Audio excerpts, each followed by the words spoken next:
तपस्या ना स्वर्गाची मोक्षाची, ही तपस्या ना लोभाची लाभाची, ही तपस्या नाही पुढल्या जन्माची, ही तपस्या नाही कुठल्या स्वार्थाची,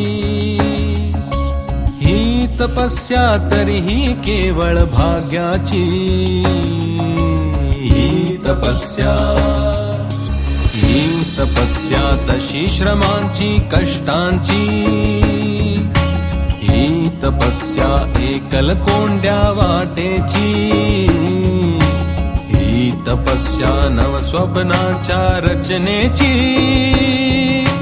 ही तपस्या सुप्त मनाच्या हाकेची, ही तपस्या तुमची माझी सर्वांची, ही तपस्या माणुसकीच्या धर्माची, ही तपस्या माणुसकीच्या धर्माची.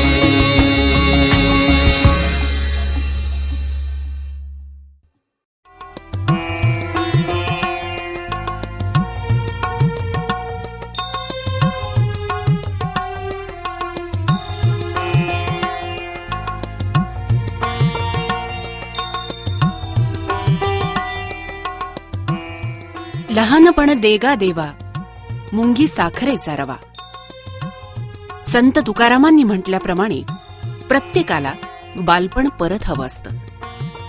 त्यातलं निरागस अज्ञान म्हणजे परमेश्वराचं जणू अस्तित्वच. लहान वयातली हीच मनाची निर्मळता, निरागसपणा इतरांना आनंद देत असतो. पण हे मानसिक वय थांबलं तर?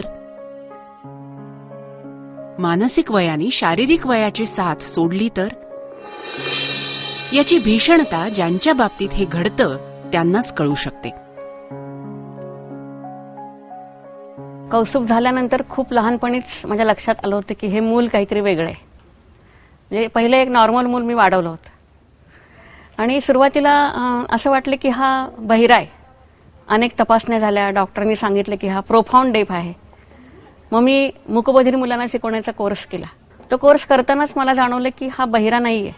त्याच्या वेगवेगळ्या टेस्ट मी घेत होते आणि मग हळूहळू त्याचे माइलस्टोन्स पाहताना लक्षात आलं की हा मतिमंद आहे. घरात मूल जन्माला येणं ही कोणत्याही पालकांसाठी अत्यानंदाची बाब असते. ते जन्माला येणं, त्याचं हसणं, खिदळणं, बोबडे लाडीक बोल ही सगळी आनंदाची पर्वणीच असते. पण जर हे मूल ॲबनॉर्मल असेल तर, मतिमंद निघालं तर या आनंदाचा मागमूसही उरत नाही. मतिमंदत्व याविषयी समाजात अनेक गैरसमज आहेत आणि त्यामुळे गांगरून गेलेल्या पालकांपुढे अंधाराशिवाय काहीच उरत नाही. माझं मूल मतिमंद हा धक्का पचवून उभं राहीपर्यंत समाजाच्या तिरस्काराच्या आणि वांझोट्या सहानुभूतीच्या नजरा छळायला लागतात आणि मग या पालकांकडे हतबलतेशिवाय अन्य काहीच उरत नाही. माझा मुलगा वेडा नाही, त्याची फक्त बौद्धिक वाढ खुंटली आहे, हे या न कळत्या समाजाला किती दिवस आणि कसं ओरडून समजावणार? आणि समाजाला समजावणं तर दूरच, स्वतः ते स्वीकारणंच किती अवघड. अपत्य जन्माच्या वेळी पाहिलेली सगळी स्वप्न धुळीला मिळालेली. अशा वेळी या मुलाचं नेमकं काय करायचं असा यक्ष प्रश्न समोर उभा राहिलेला. खरंच काय करायचं या पालकांनी? यावर उपाय काय? तिरस्कार, मारझोड, जबाबदारी झटकून केलेली उपेक्षा, किंवा अज्ञानामुळे दिलं जाणारं अवाजवी महत्व किंवा अति काळजी? नाही, निश्चितच नाही. यावर उपाय आहे प्रेम. आपल्या इतर सामान्य पाल्यांप्रमाणेच या पाल्याला तेवढंच निर्व्याज प्रेम देणं.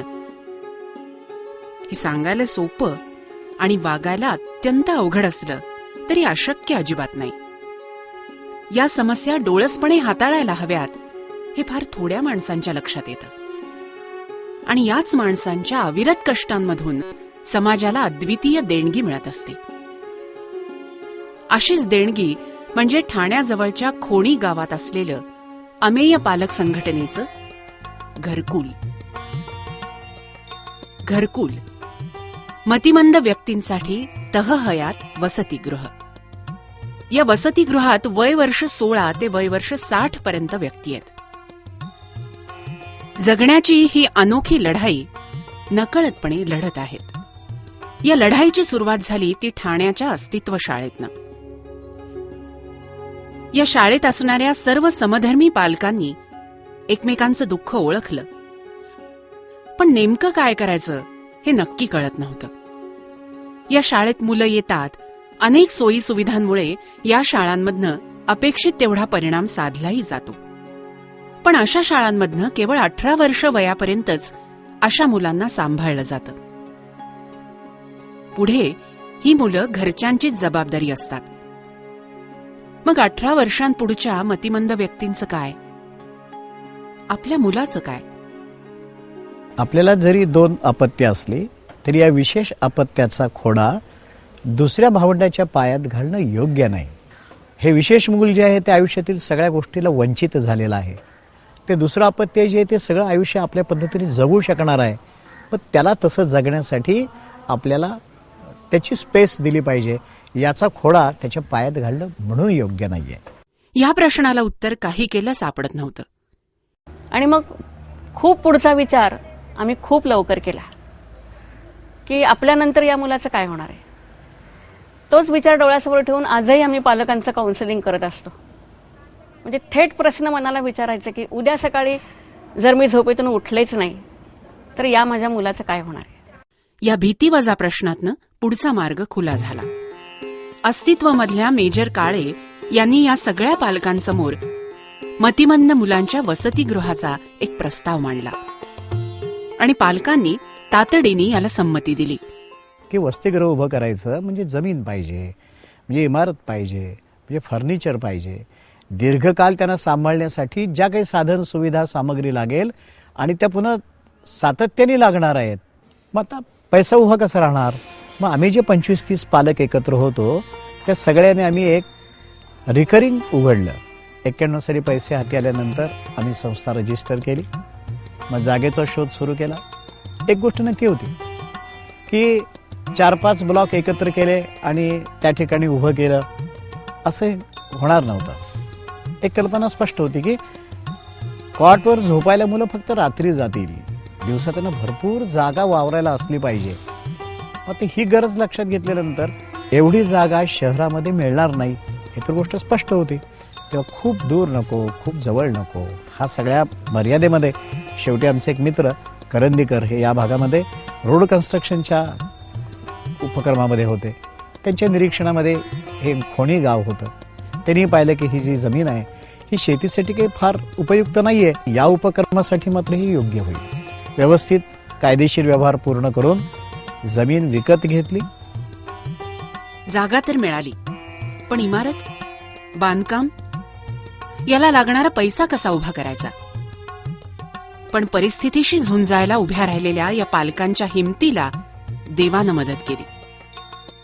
अशा कामात सुरुवात करणाऱ्याला समाज नेहमीच मदत करतो. इमारतीचं काम सुरू होणार इतक्यात काळानी डाव साधला. या पालकांना धीर देणाऱ्या मेजर काळेंना काळानी हिरावून नेलं. पण हे पालक खचले नाहीत. सीमेवर घडणाऱ्या घटनेत गेलेल्या सैनिकाची जागा दुसरा सैनिक लढवतो, त्याप्रमाणे बर्वे सरांनी मोर्चा लढवायला सुरुवात केली. नुसती जागा मिळणं एवढ्यानं भागणार नव्हतं. हा केवळ टप्पा होता. हे घरकुल म्हणजे या मुलांचं दुसरं घर आहे. त्यामुळे इथे वसतिगृहामध्ये दिसणारा तटस्थपणा चुकूनही दिसत नाही. या मुलांची निश्चित अशी काही दिनचर्या नाही. या सगळ्या मुलांचे दात घासण्यापासून कपडे आवरण्यापर्यंत सगळी कामं इथला सेवक वर्ग अत्यंत आत्मीयतेने करतो.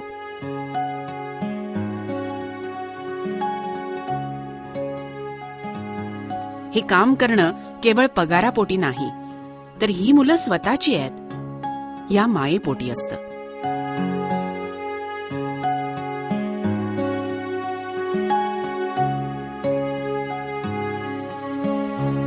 ही माया किती, तर इथे सेविका असलेल्या उषाताईंनी सुमारे 15 वर्ष या मुलांना लळा लावला. दुर्दैवानी त्यांना दुर्धर व्याधीने ग्रासलं. याच रोगात त्यांनी देह ठेवला. पण त्यांचा या मुलांवर जीव एवढा की त्यांनी हट्टाने शेवटचा श्वास घेतला, तो घरकुलमध्येच.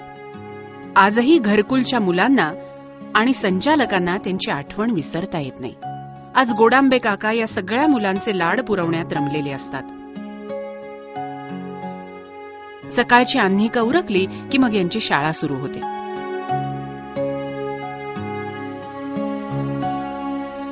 यात म्हटल्या जाणाऱ्या बडबड गीतांची मज्जा काही वेगळीच.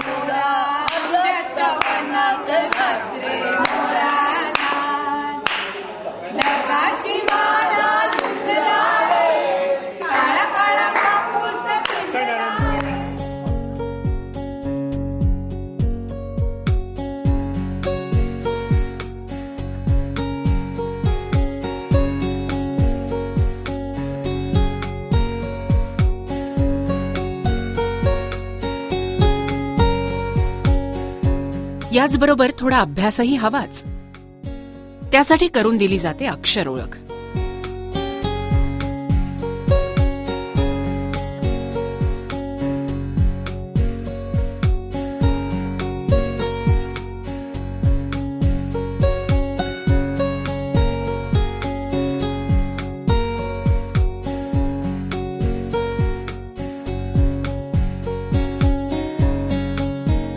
अभ्यास करून दमणूक झाली की सुरू होतात खेळ.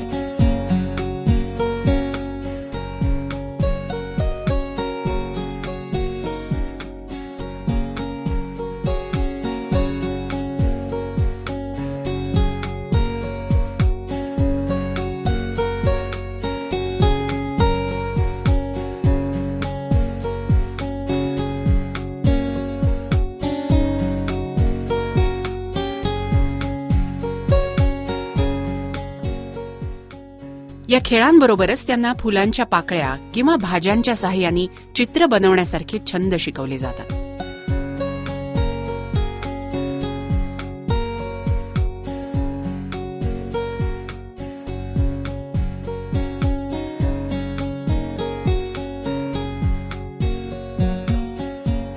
इथे असलेल्या मुलीही कामात मागे नाहीत बरं. त्याही भाज्या निवडणं, फुलं ओवणं, मणी ओवणं अशा कामांमधनं पुढे असतात.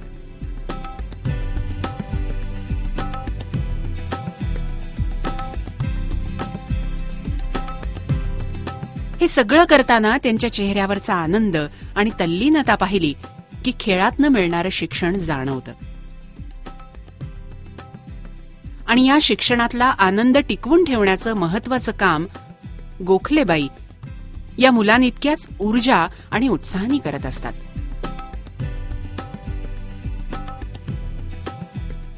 पण हे सगळे उपक्रम हे शाळेच्या वेळापत्रकानुसार होत नाहीत, कारण मुळात वेळापत्रकच नाही. हे सगळे कार्यक्रम घेतले जातात मुलांच्या कलानी आणि त्यांना करायचे असतील तरच, कारण हे घरकुल आहे.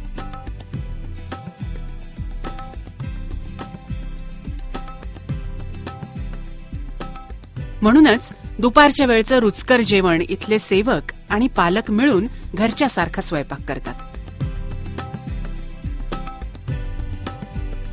इथेही या मुलांवर कुठलंही बंधन नाही. मुलं स्वतःला हवं ते आणि हवं तितकं खाऊ शकतात.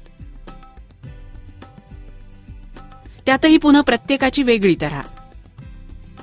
कुणी सगळ्यांमध्ये बसून जेवणार, तर कुणी एकांतात स्वांत सुखाय जेवणाचा आनंद घेणार.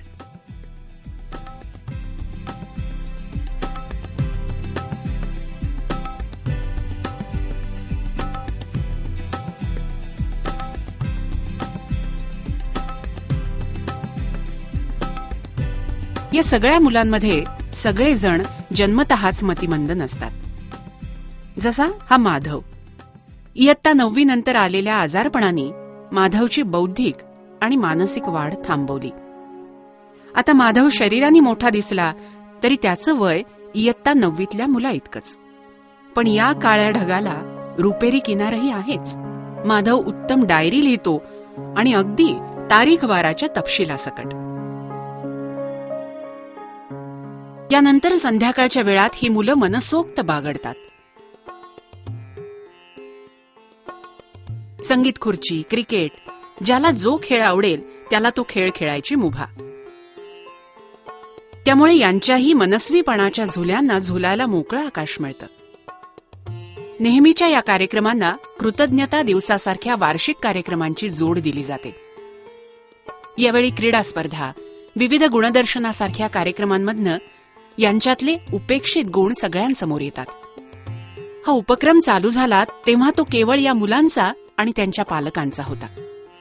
पण आता हे साऱ्या खोणी गावाचं आणि महाराष्ट्रभरातल्या अनेक हितचिंतकांचं घरकुल झालंय. या कामात गावातल्या अनेक कार्यकर्त्यांची घरकुलला मदत होत असते. ही संस्था अतिशय चांगल्या प्रकारे काम करते. आम्ही पण ते कधी पण बोलवलं तरी आम्ही लगेच धावत येतं आमची कमिटी पूर्ण. हे घरकुल लोकांना आता इतकं आपलंसं वाटू लागलंय की आपले आनंदाचे प्रसंग साजरे करण्यासाठी लोक आवर्जून घरकुलमध्ये येतात. आज समाज या घरकुलाची काळजी घेतोय. अनंत हस्ते कमलावराने, देता किती घेशील दोकराने, अशी आज घरकुलच्या कार्यकर्त्यांची अवस्था आहे. या सगळ्या कामाचं श्रेय कुण्या एकट्या दुकट्याचं नाही. इथे काम करणाऱ्या कित्येक जणांशी या समस्येचा थेट संबंध नाही. पण या घरकुलशी असलेलं नातं त्यांना इथे काम करण्याची प्रेरणा देतं आणि एक प्रकारच्या आत्मिक समाधानाचं धनी बनवतं. इथल्या सगळ्या कामाचं चोख नियोजन वेळोवेळी पालकांच्या बैठकांमधनं एकत्रित विचारविनिमयानं केलं जातं. हे सगळं काम निश्चितपणे हितचिंतक आणि पालक यांच्या टीमवर्कनं उभं राहिलेलं आहे. आता बर्वे सरांनी मात्र या कामातनं विश्रांती घ्यायचं ठरवलंय. पण दमून नाही, तर नव्या पिढीच्या ताज्या दमानं घरकुल पुढे जावं म्हणून. ही मुलं सुद्धा समाजाचा घटक आहेत. याकडे त्याच आत्मीयतेने पाहिलं पाहिजे.